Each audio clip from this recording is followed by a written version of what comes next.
एउटा बाटो दायाँ एउटा बाटो बायाँ। अब दायाँ बायाँ कतातिर मोडिने हो भनेरै परिवर्तन भएछ यहाँनिर प्लटिङको लागि चाहिँ सबै रेडी गरिदियो। अब अलिक हिउँदो लागिसकेपछि अलिक पानी रहिसकेपछि ओझेल परेपछि चाहिँ हामी फेरि पनि चचेलाई चारो काट्नेछौँ। फुल फुलेको छ है साथीहरू। यो आँखा चाहिँ मेरो चिम्रो चिम्रो भएको होला होइन, पश्चिमतिर घाम छ नि त। फुलैको बाटोमा फुलसरी। अस्ति सयपत्री फुल फुलेन साथीहरू तिहारमा होइन। अब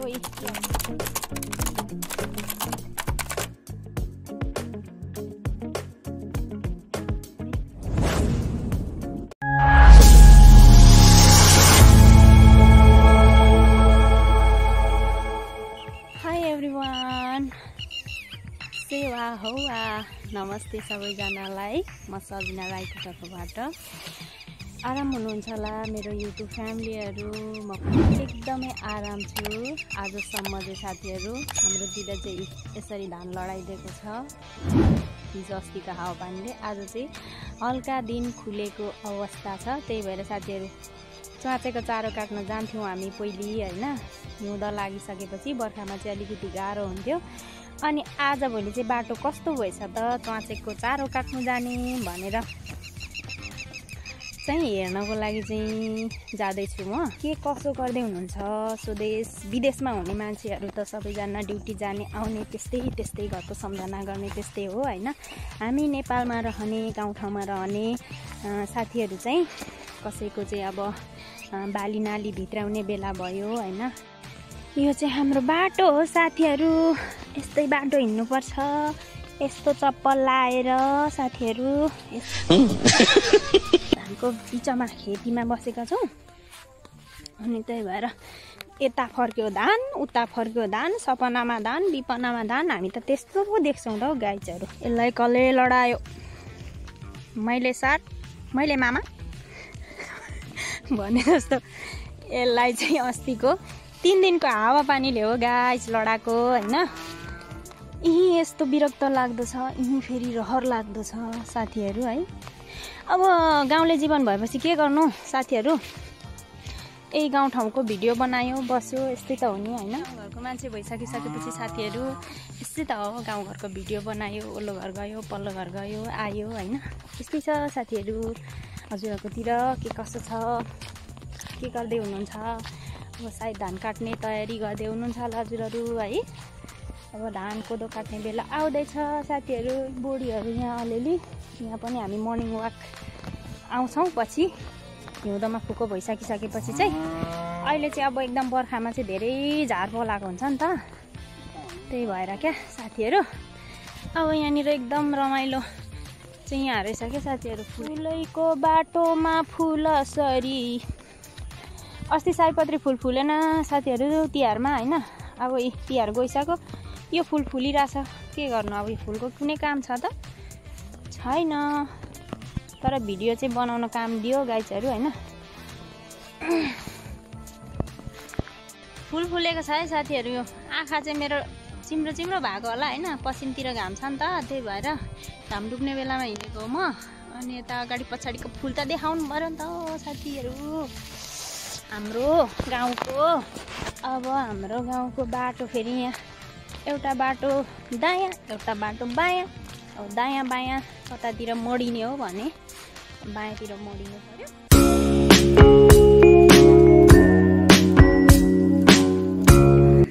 हाम्रो गाउँघर यस्तै छ है साथीहरू।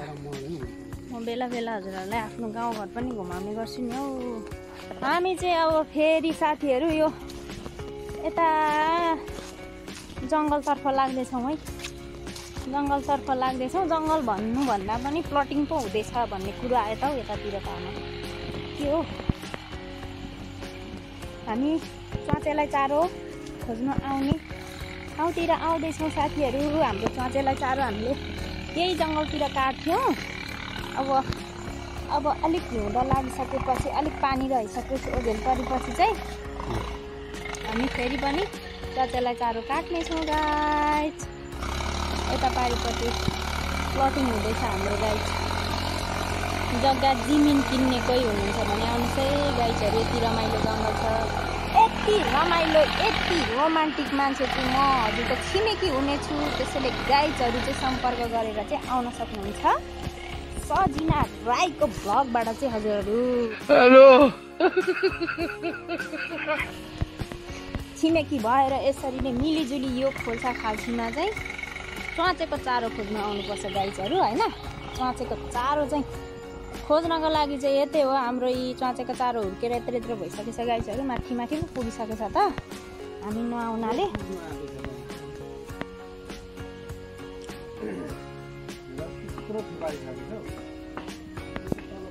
साथीहरू हेर्नुहोस् है गाह्रो छ हाम्रो जङ्गल यस्तै छ है साथीहरू।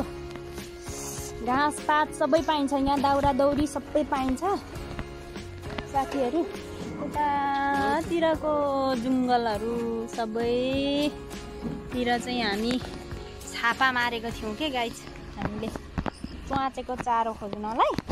यहाँ खोलो छ साथीहरू। यो खोलो तरेर चाहिँ अब पारिपट्टि तर्नुपर्छ। अब तर्ने चाहिँ पो कसरी हो फेरि गाइज, उफ्रिनुपर्छ यसरी अनि यता पारिपट्टि तरेर उकालो थोरै चढ्ने। उकालो थोरै चढिसकेपछि चाहिँ अनि त्यसपछि गाइजहरू यहाँ उकालो चढ्नु पऱ्यो नि त अलिकति।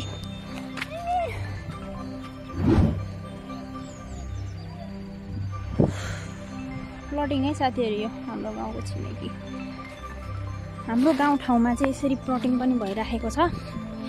हजुरहरू आउनुहोस् है आउनुहोस्, छिमेकी भएर बस्नुपर्छ यतातिर। यहाँ पर चाहिँ फेरि यो खोला हो साथीहरू।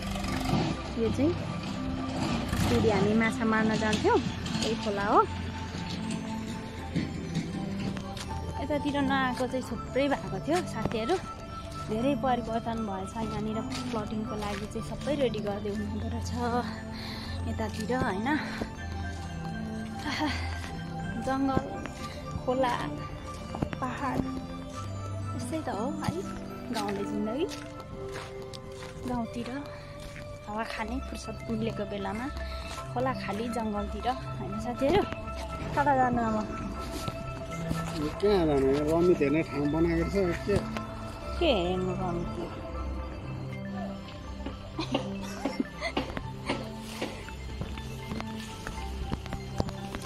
सुई हिँड्नु पर्यो गाइजहरू जङ्गलमा। हामी चाहिँ जङ्गल पनि घुमेर फर्किँदैछौँ साथीहरू। च्वाचेको चारोहरू पनि अलिअलि पलाएको रहेछ। अब 1-2 दिन पछाडि धान काटिसकेर पछि चाहिँ चारो काट्न आउनुपर्छ। चारो पनि हेरेर अब फर्किएको साथीहरू। यतिन्जेलसम्म चाहिँ हजुरहरू सम्पूर्णले जसले मेरो भिडियो हेरेर मलाई साथ सपोर्ट माया गरिदिनु भयो हजुरहरू सम्पूर्णलाई धेरै धेरै धन्यवाद भन्न चाहन्छु। सास फेर्दै बोल्नु पर्यो कि साथीहरू, म गलेँ नि त, उकालो बाटो छ नि त त्यही भएर। अनि फेरि पनि यस्तो भिडियोहरू चाहिँ म ल्याउने नै छु साथीहरू। त्यतिन्जेलसम्मको लागि चाहिँ अब यो भिडियोबाट चाहिँ म बिदा हुनुपर्ने हुन्छ साथीहरू। हजुरहरूले जसले मेरो भिडियो हेरिदिनुभयो सम्पूर्णलाई धेरै धेरै धन्यवाद भन्न चाहन्छु। लाइक कमेन्ट सब्सक्राइब गर्न चाहिँ नबिर्सिदिनु होला सम्पूर्ण साथीहरूले भन्न चाहन्छु।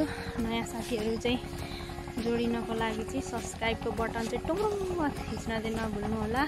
नयाँ साथीहरू जोडिएर चाहिँ यसरी नै वन जङ्गल घुम्नुपर्छ साथीहरू हैन। अब गाउँले जिन्दगी भइसकेपछि त गाउँले भएपछि गाउँ वन जङ्गल त घुम्नै पर्छ साथीहरू हैन। त्यही भन्न चाहन्छु। अब जतिजनाले हेरेर मलाई साथ दिनुभयो हजुरहरू सम्पूर्णलाई धेरै धेरै धन्यवाद। अनि त्यसपछि लाइक ठोकिदिनुहोस्। हजुरहरूको मनमा लागेका कुराहरू तल कमेन्ट बक्समा लेखिदिनु होला भन्न चाहन्छु। नयाँ साथीहरूले चाहिँ सब्सक्राइब गर्न चाहिँ नभुल्नु होला भन्न चाहन्छु फेरि पनि साथीहरू। यति भन्दै हजुरहरू सम्पूर्णलाई धेरै धेरै धन्यवाद भन्दै म यो भिडियोबाट चाहिँ बाई बाई गाइज।